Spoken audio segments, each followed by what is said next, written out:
Irmãos, vamos agradecer a Deus já por esse tempo, a reflexão, a palavra do Senhor. Deus amado, nós te louvamos de todo o nosso coração pelo privilégio que nós temos de estarmos juntos de novo nessa manhã. Nós entendemos, ó Deus, que o propósito do Senhor para cada um de nós é representá-lo na vida. E uma das marcas que mostrará ao mundo da nossa intimidade com o Senhor é o amor que nós temos uns pelos outros. Nós seremos conhecidos como discípulos do Senhor pelo nosso amor demonstrado em direção às pessoas.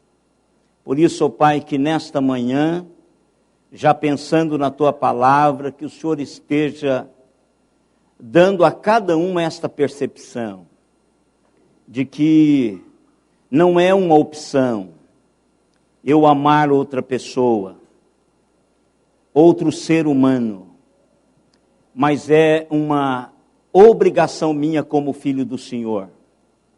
O Deus que nos ama apesar de nós mesmos. Nos ama antes de sermos aquilo que está no teu coração para virmos a ser.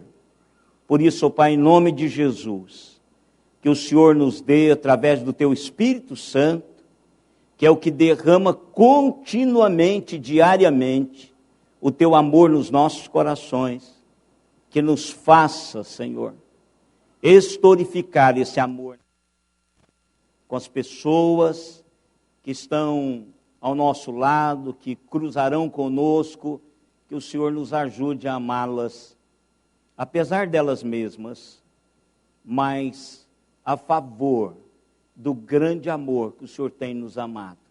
Muito obrigado, ó Deus, pela bênção da escola dominical.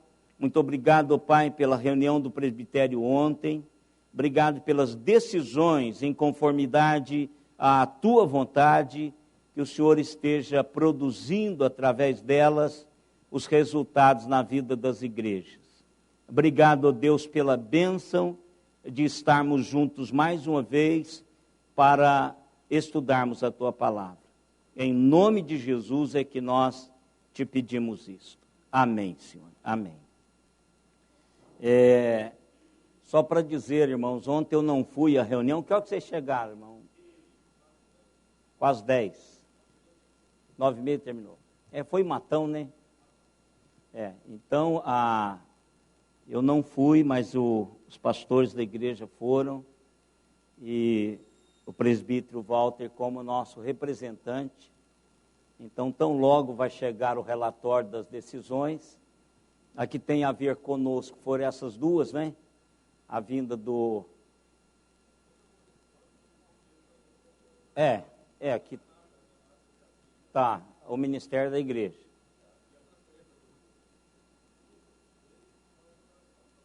Não é ordenado. Não, mas aí não compensa. Tem que ser ordenado. A gente chama o Lucas de pastor, irmãos, porque pastor é função. Pastor não é título. O título é reverendo. Ele é bacharel em teologia e no momento que ele for ordenado, ele torna-se reverendo. Ou seja, confirma sobre ele o título de bacharel em teologia. Ele é pastor porque ele pastoreia uma igreja. Ele está cuidando de um rebanho. Se ele cuida de um rebanho, é função, ele é pastor. Não é?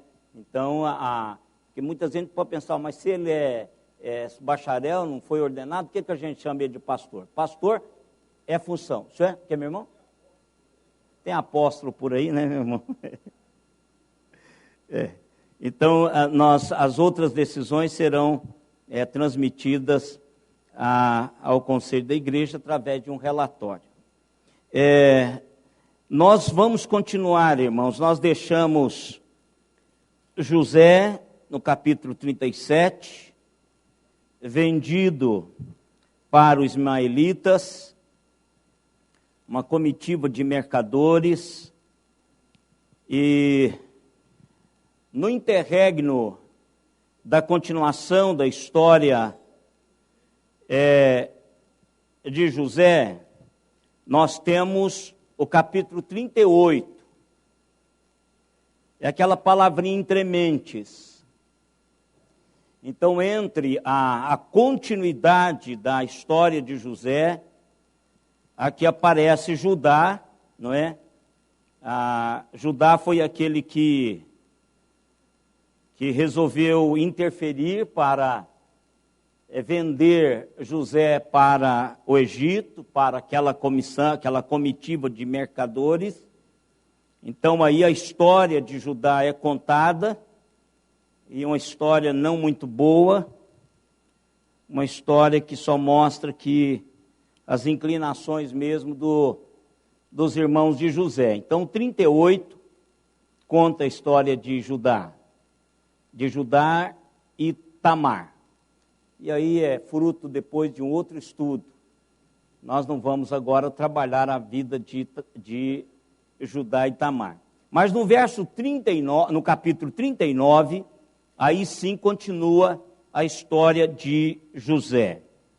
Então aqui nós vamos conversar um pouquinho sobre isso aí, porque faz parte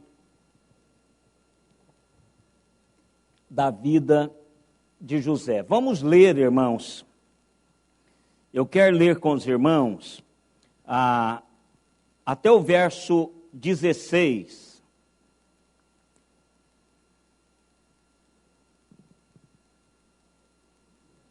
Ou vamos ler um pouquinho menos, porque nós não vamos ter como chegar lá. Vamos até o 12, porque são detalhes. Vamos fazer essa leitura alternadamente.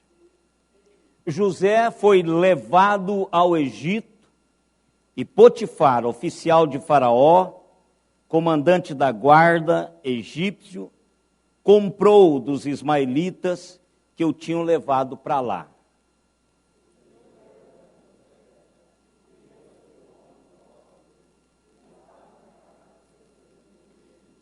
Vendo Potifar que o Senhor era com ele, e que tudo o que ele fazia, o Senhor prosperava em suas mãos,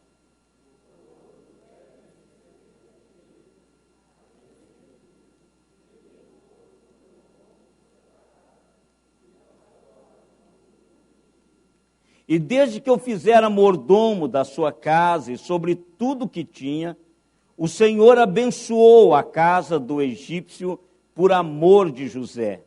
A bênção do Senhor estava sobre tudo o que tinha, tanto em casa como no campo.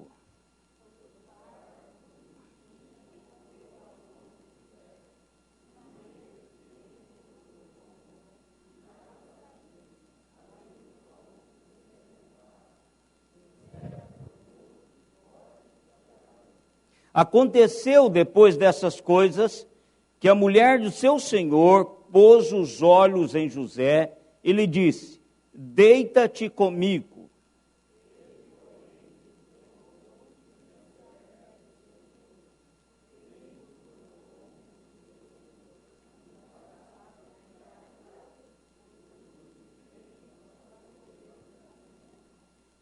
Ele não é maior do que eu nessa casa, e nenhuma coisa me vedou, senão a ti, porque és sua mulher. Como, pois, cometeria eu tamanha maldade e pecaria contra Deus?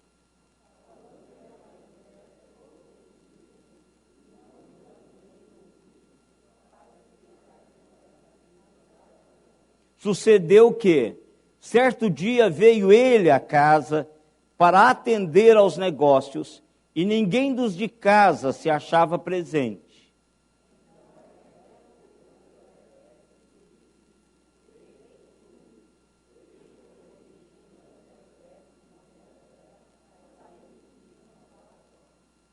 Que Deus nos abençoe através da sua palavra já abençoada.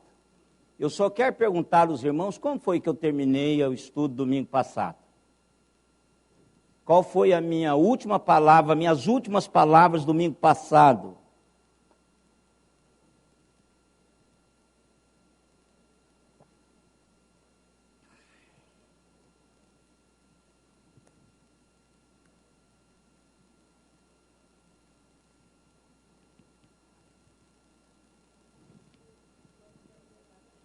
Você não estava, você está livrando o corpo aí, né? Aniversariante de hoje está livrando o corpo aqui. Como que...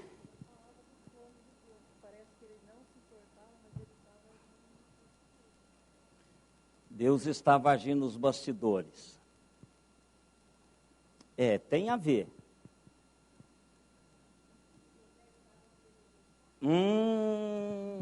Boa memória. Tá no... Então, boa anotação. Nós terminamos dizendo que José estava exatamente aonde ele deveria estar.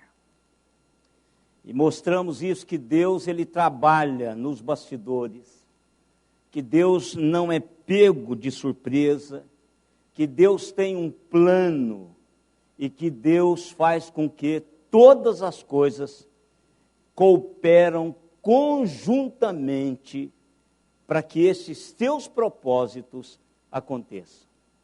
Então, irmãos, quando eu leio a primeira palavra, a primeira expressão do capítulo 39, eu entendo que, mesmo sendo levado, eu entendo algo muito maior do que isso.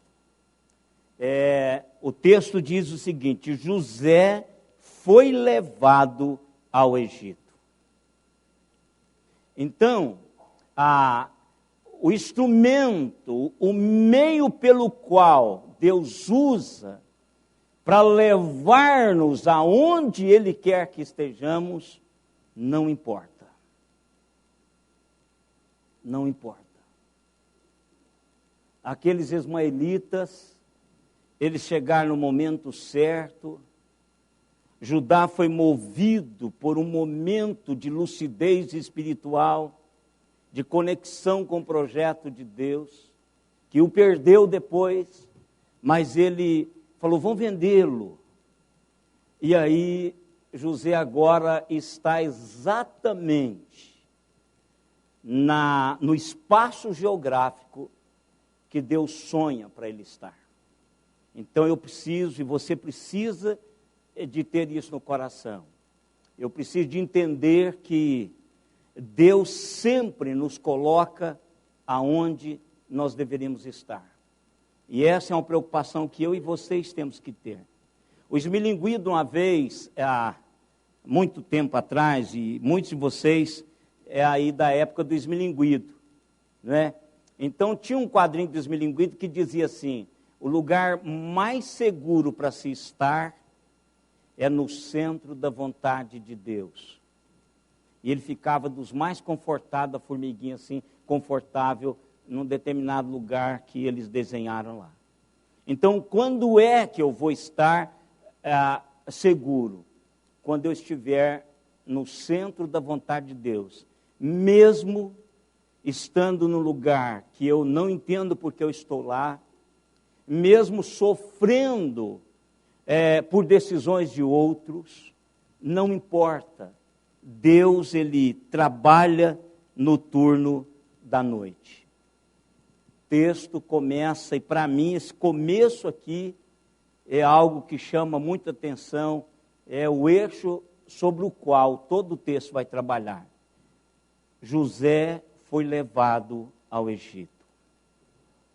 Ou seja, o projeto de Deus, aquilo que Deus já havia sinalizando na vida de José, e ele, embora jovem, teve que amadurecer a carbureto, que amadureceu, com a percepção que ele tinha da realidade de Deus, ele foi amadurecendo a carbureto. O Espírito de Deus tomou conta de José e ele foi amadurecendo.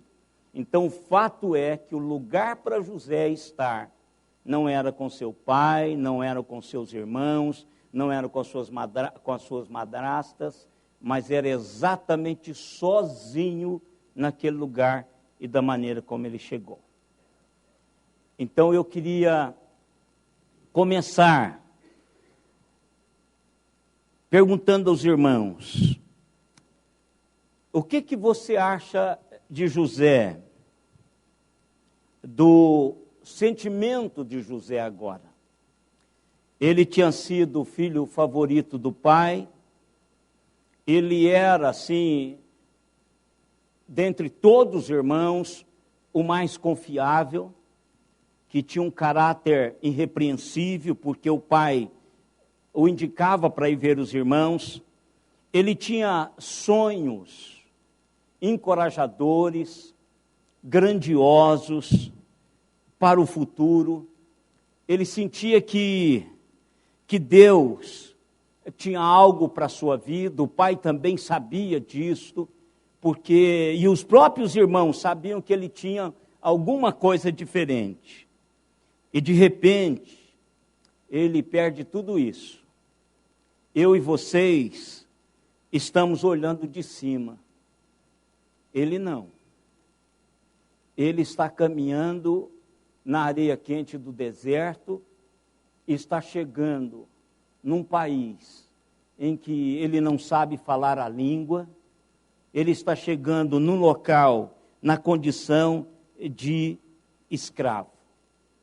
Vocês acham que ele não poderia ter se sentido que aquela sensação de se ser abençoado foi embora? Ele não teve tempo de abraçar o seu irmão mais novo, Benjamim. Ele não teve tempo de dar um adeus para o pai, dar um abraço nas suas madrastas, que eu não sei qual que era o relacionamento dele com elas. Será que ele não teve essa sensação? Porque agora ele estava como escravo, a vida incerta, de humilhação. Eu tenho a impressão, irmão, se nós o pegássemos deprimido, seria justificável. Se ele tivesse amuado num canto e sentindo que a vida de fato não tinha sido justa com ele, eu tenho aquela impressão assim de que o fundo do poço é exatamente o ponto de chegada final. Tudo que ele trabalhou, tudo que ele sonhou, tudo que ele pensou, jamais tinha passado na cabeça desse menino que ele poderia estar nesse lugar. Se nós perguntássemos para José, como poderíamos perguntar para qualquer adolescente, o que é que você vai ser amanhã?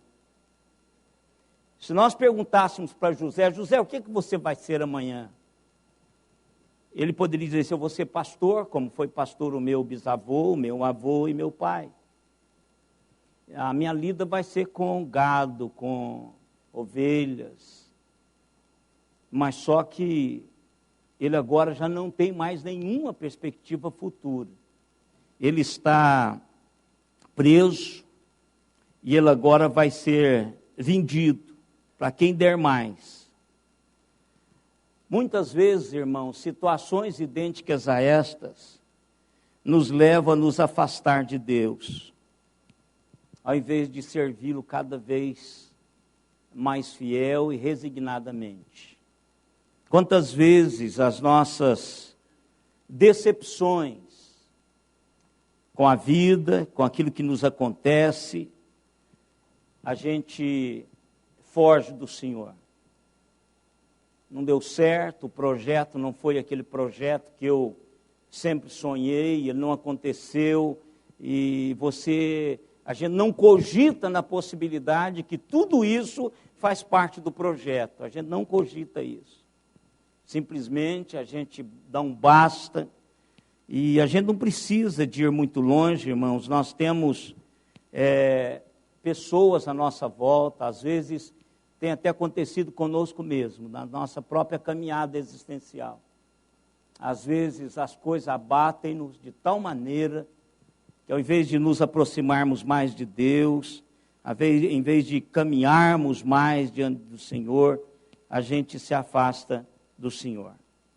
Mas não foi assim com José. José, ele serviu a Deus com mais fidelidade. Ele serviu a Deus fielmente.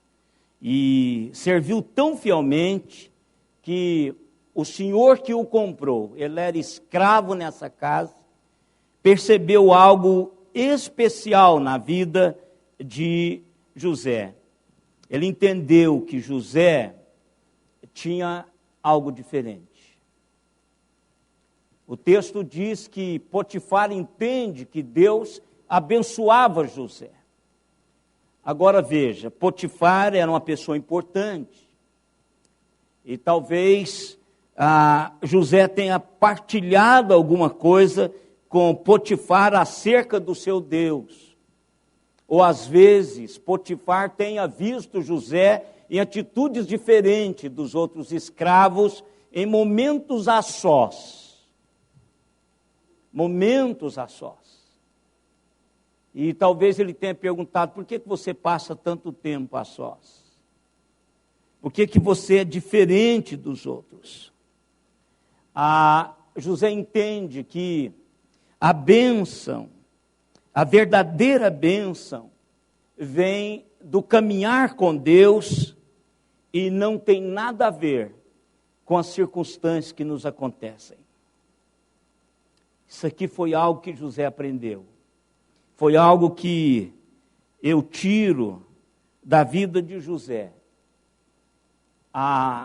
O sucesso, o projeto, o plano de Deus acontece comigo, porque eu caminho com Deus. Não é porque coisas boas acontecem comigo. Coisas boas acontecem comigo, as coisas ruins podem também acontecer comigo, mas o fato é que o plano de Deus acontece em mim e comigo, porque eu caminho com Deus. José entendeu isso logo no princípio. Ele precisava entender isso, porque ele supera o não desesperar.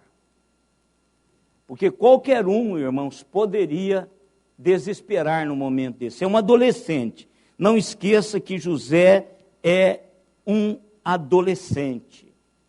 José não é um homem formado. José não tem uma estrutura formada.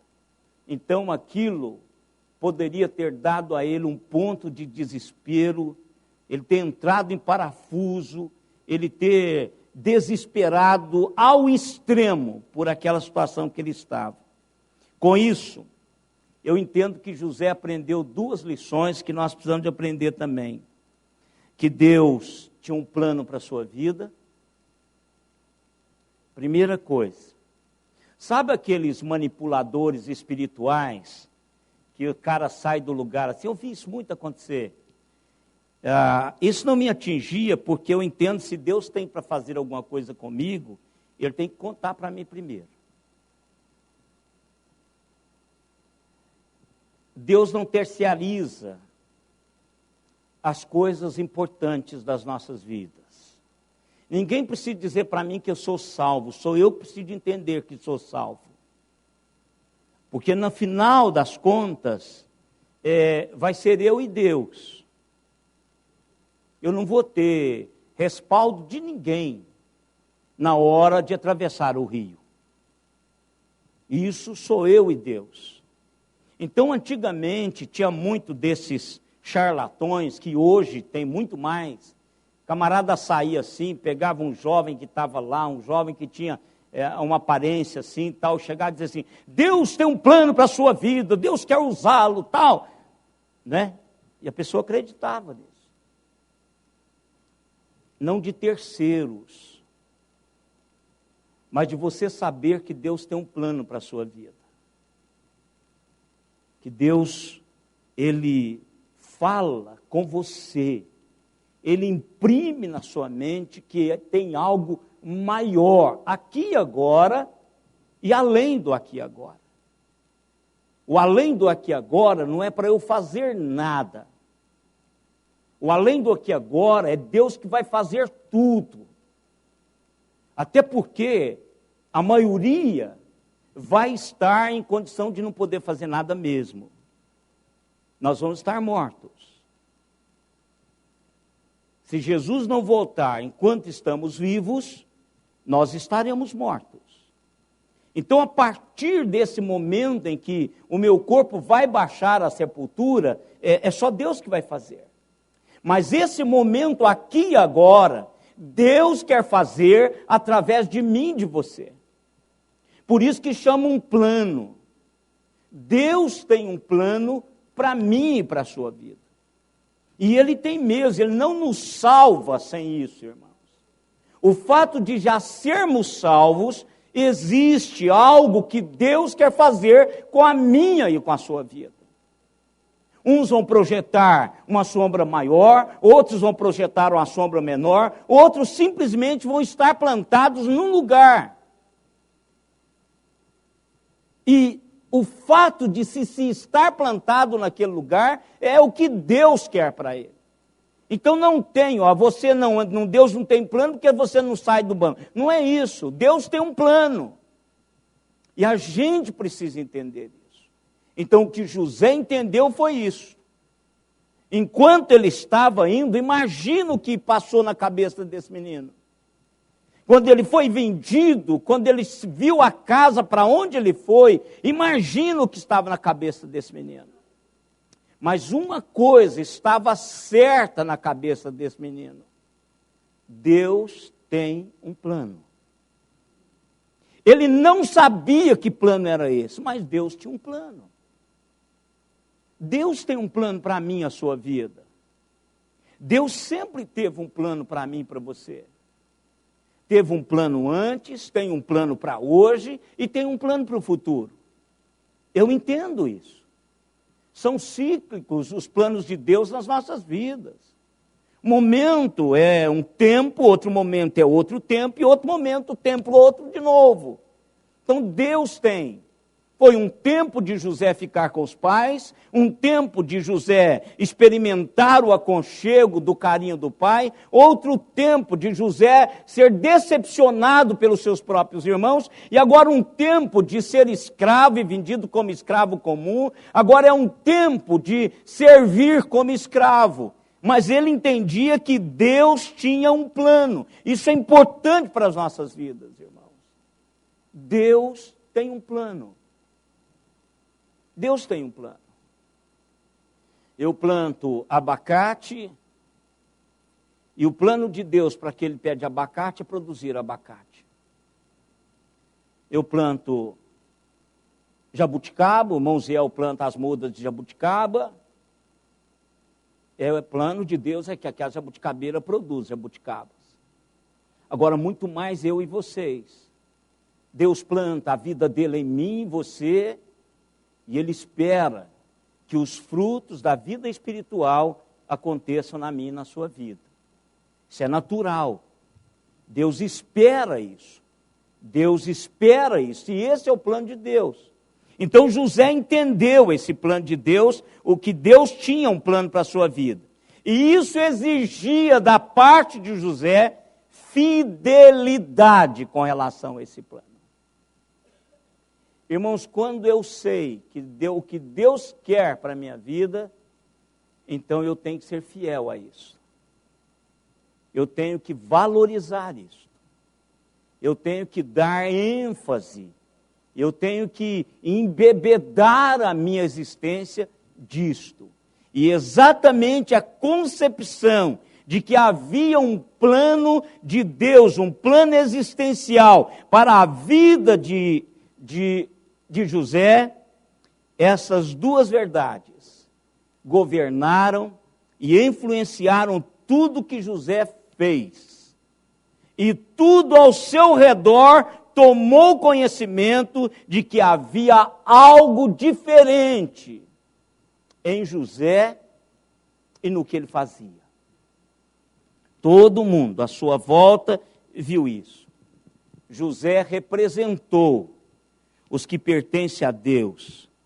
E a vida de José foi um reflexo da verdade revelada nele pelo Espírito Santo de Deus.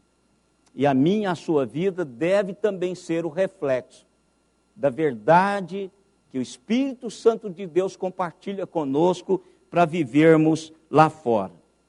A esposa de Potifar representa um outro lado.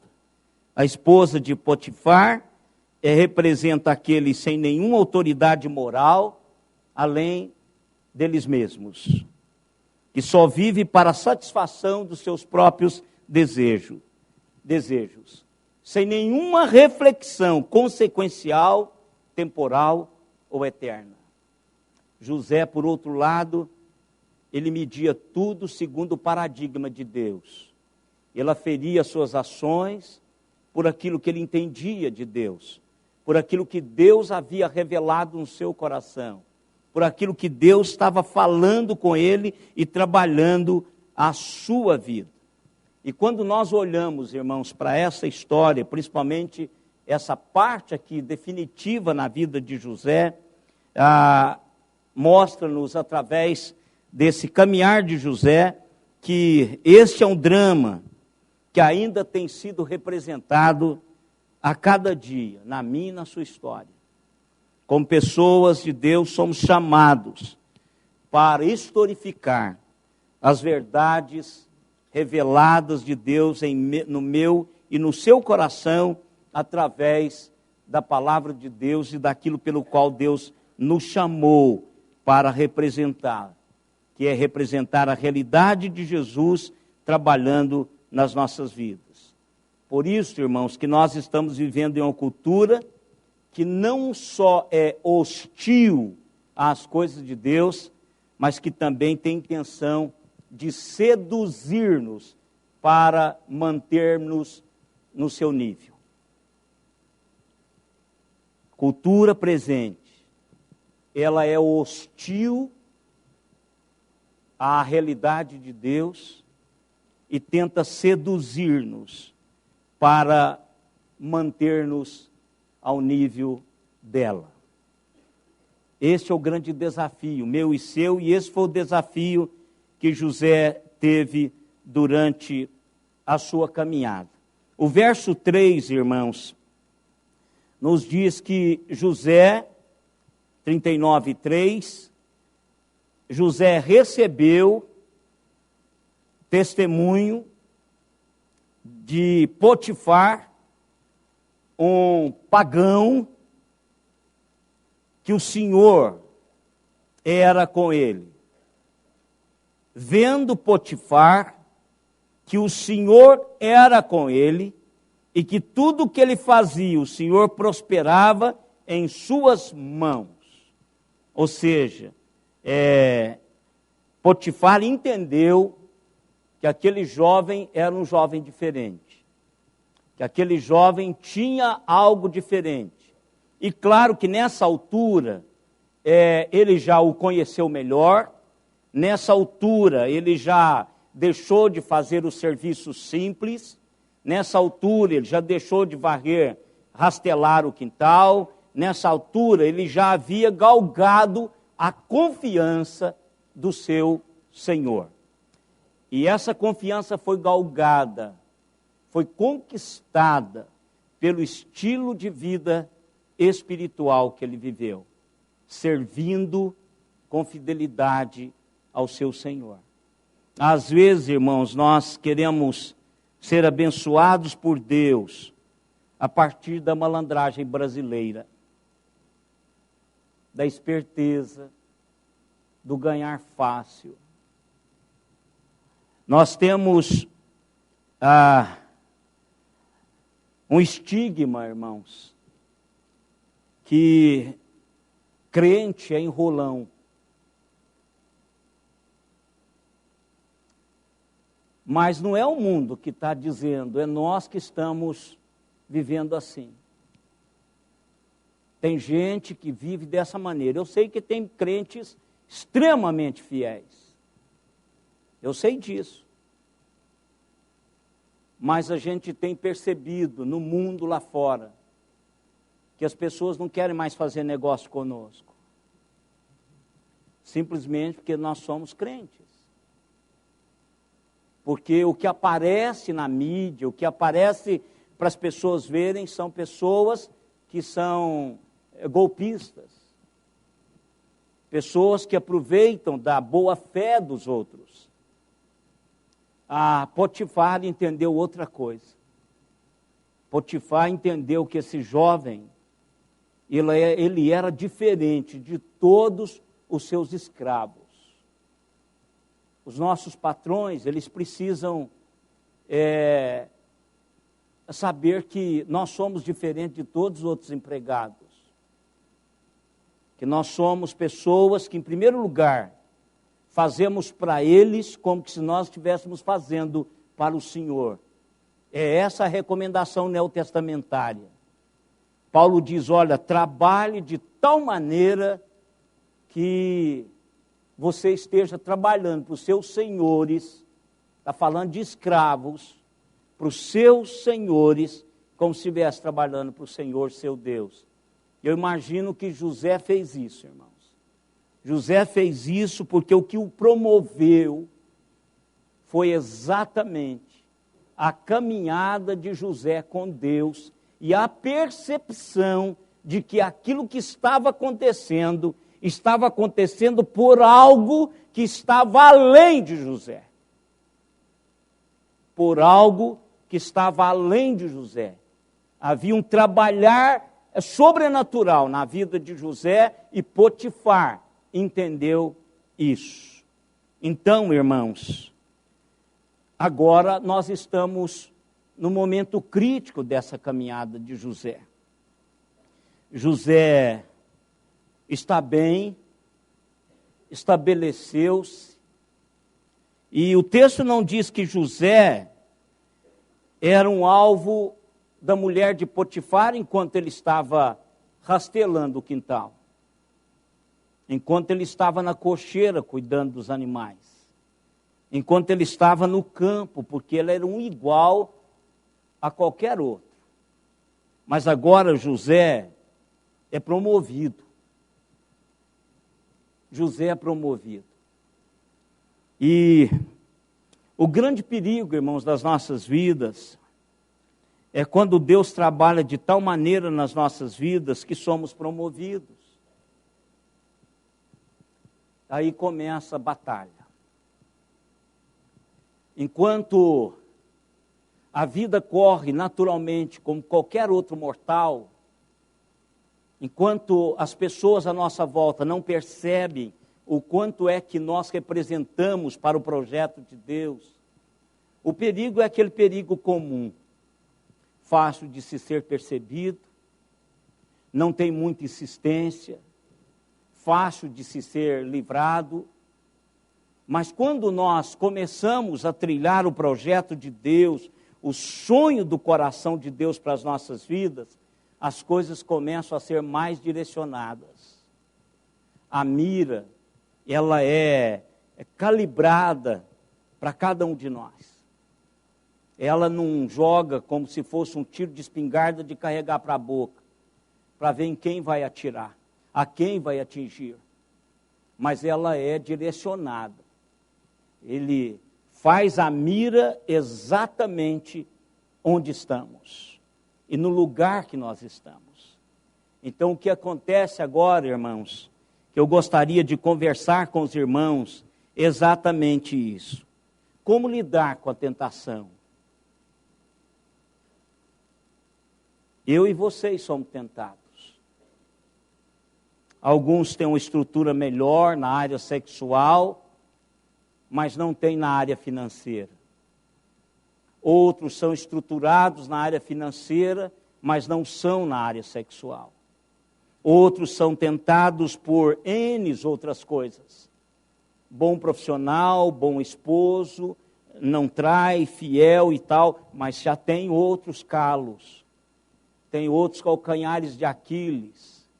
Tem outros momentos de sensibilidade. Então, como lidar? Como lidar com a tentação? Eu queria perguntar isso ao texto. Como lidar com a tentação?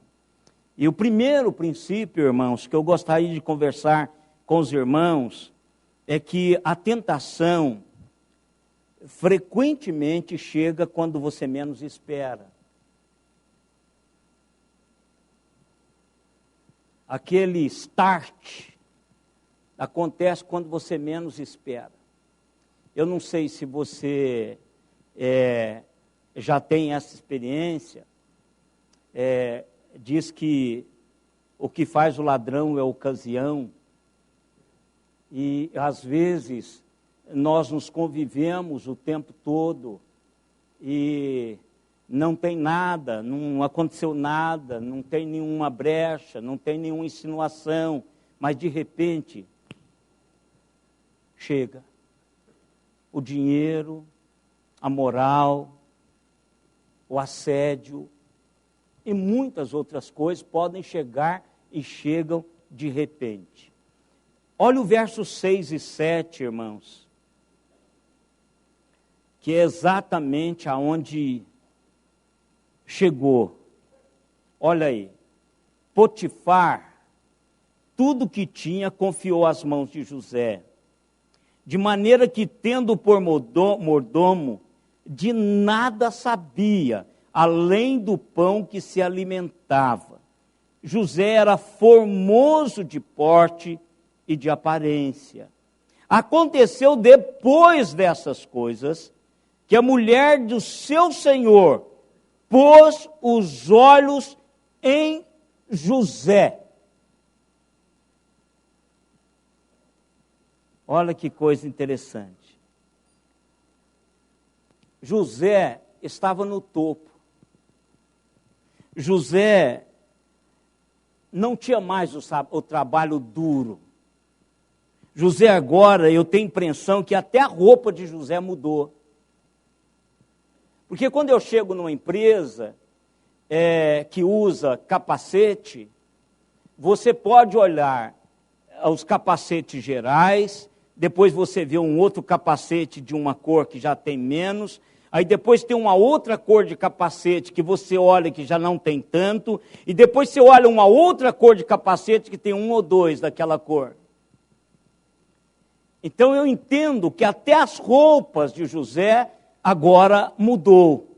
A sua posição é respeitável, é responsável.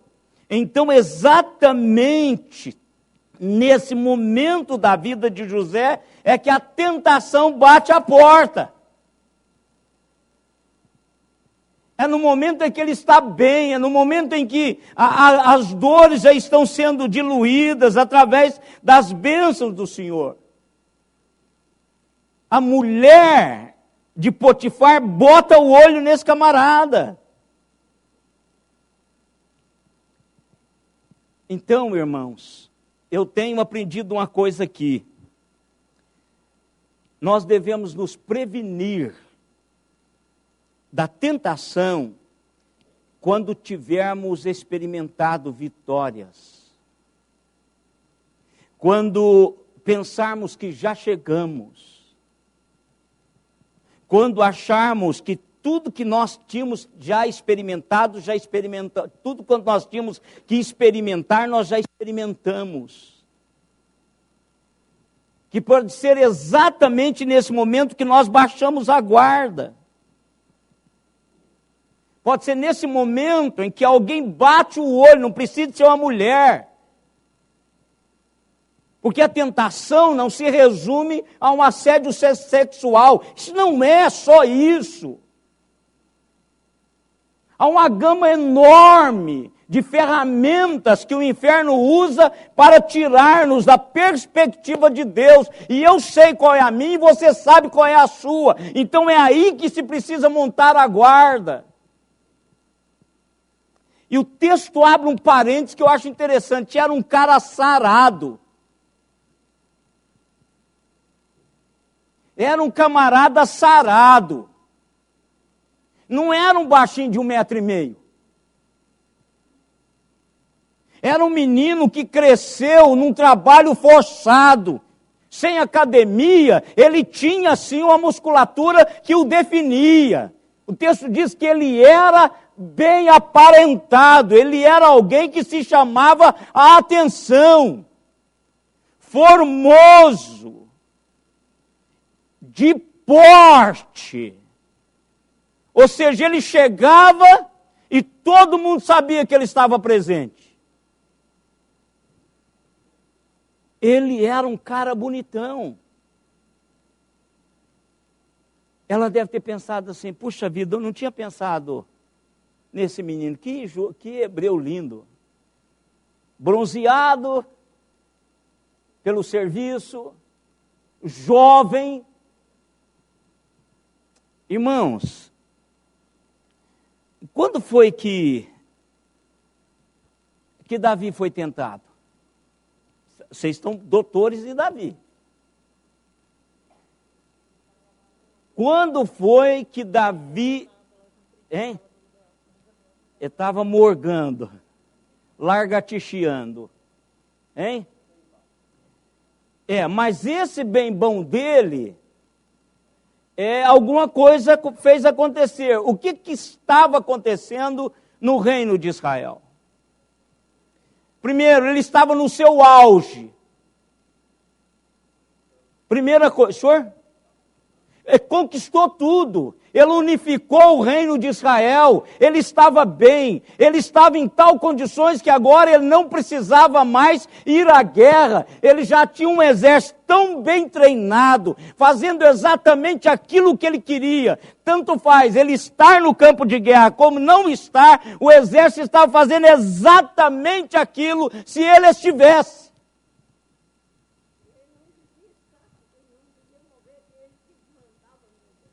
É verdade, ele não deveria estar lá, mas ele ficou morgando. É aqui que está o problema. Quando chegamos no topo, irmãos, quando achamos que está tudo bem, é que pode chegar e bater na nossa porta a tentação. Sabe por quê, irmãos? A gente desarma. Agora acabou, estou completando 60 anos, acabou esse problema. Não acabou. Não acabou, irmãos. Eu ainda não terminei. Nenhum de nós terminamos ainda. Há uma vida ainda para ser caminhada. Eu não tenho que baixar a guarda. Eu não posso baixar a guarda. Você não pode baixar a guarda. Porque algo que nunca aconteceu pode acontecer de uma hora para outra só porque você baixou a guarda. José está no auge. E o que é interessante, irmãos, que o hebraico, ele traduz de uma maneira maravilhosa esse texto quando fala que ela pôs os olhos em José. Olha aqui, eu pus vários sinônimos para que... ela ergue os olhos, ela estimula os seus olhos, ela levanta, ela acendeu os olhos, ela direcionou os olhos dela para José, ela o descobriu. Gente, eu nunca tinha pensado que esse camarada era assim. Pensa.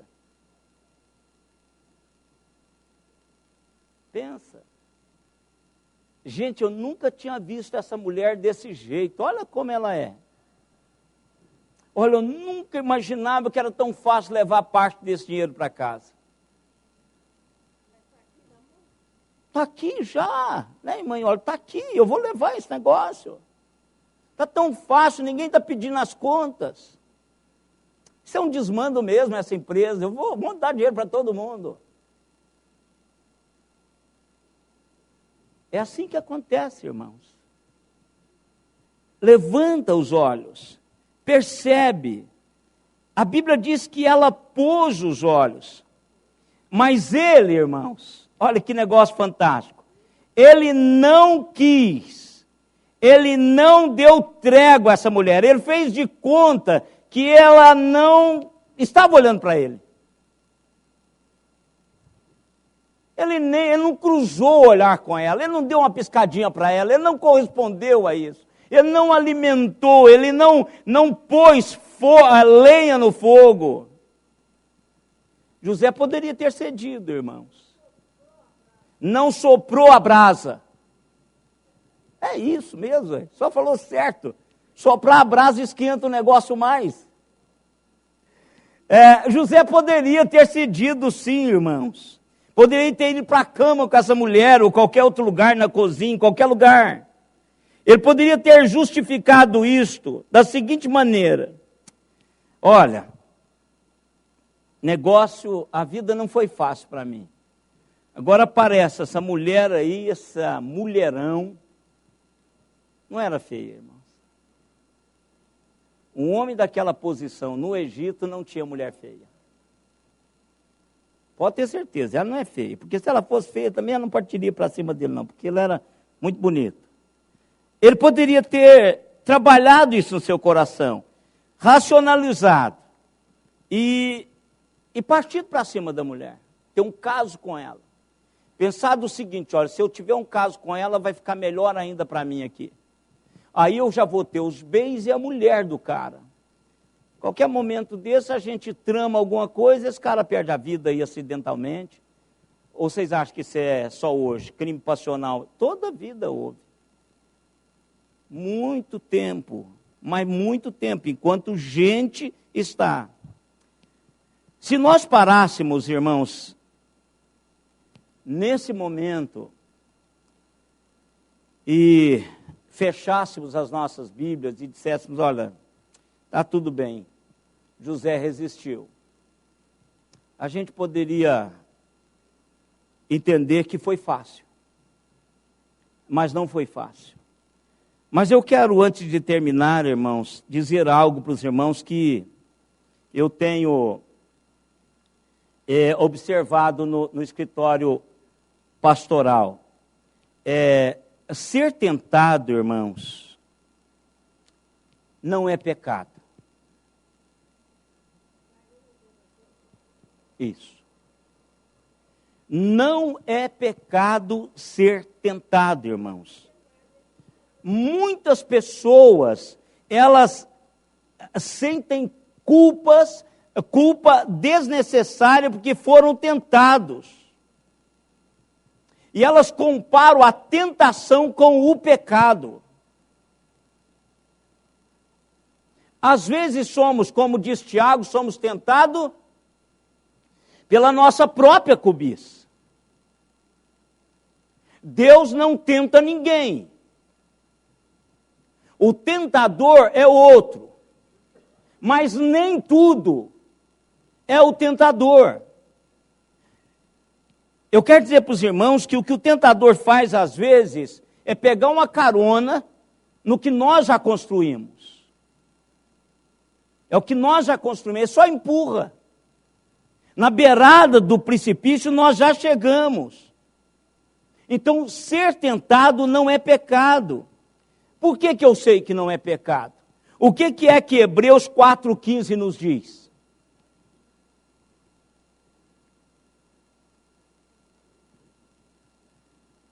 O que Hebreus 4,15 nos diz? Pode ler.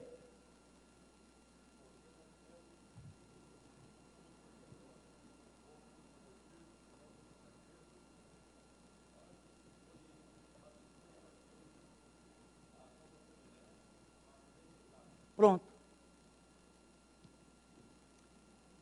Jesus Cristo foi tentado todas as coisas, mas não pecou. Então a tentação não é sinônimo de pecado. A tentação é a luzinha do painel que acende. Então eu preciso prestar atenção nela. Eu preciso prestar atenção, porque alguma coisa está faltando. Ou eu estou relaxado na minha devocional, na minha vida com Deus, ou se eu estou perdendo a perspectiva do projeto de Deus para a minha vida, isso pode acontecer. Eu perco o foco daquilo pelo qual eu fui criado, ou para o qual eu fui criado. Então, às vezes, nós fazemos isso. A tentação, irmãos, é um sinal que nós moramos em um mundo caído e perdido.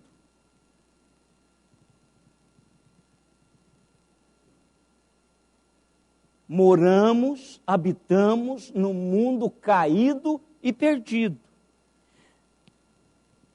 Não é a tentação que importa, é como eu me respondo a ela, como eu me comporto com relação a ela. É o que eu vou fazer com ela, é o que importa. Tentados, todos nós somos, irmãos. Não tem ninguém brindado sobre isso. E cada um é tentado segundo a sua própria inclinação.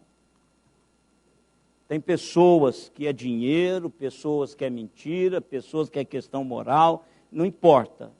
A gama é enorme. Então, o que eu vou fazer com isso? Então eu preciso de viver fielmente ao projeto de Deus para mim. Eu preciso entender que eu preciso responder a isso de uma maneira coerente com aquilo que eu creio.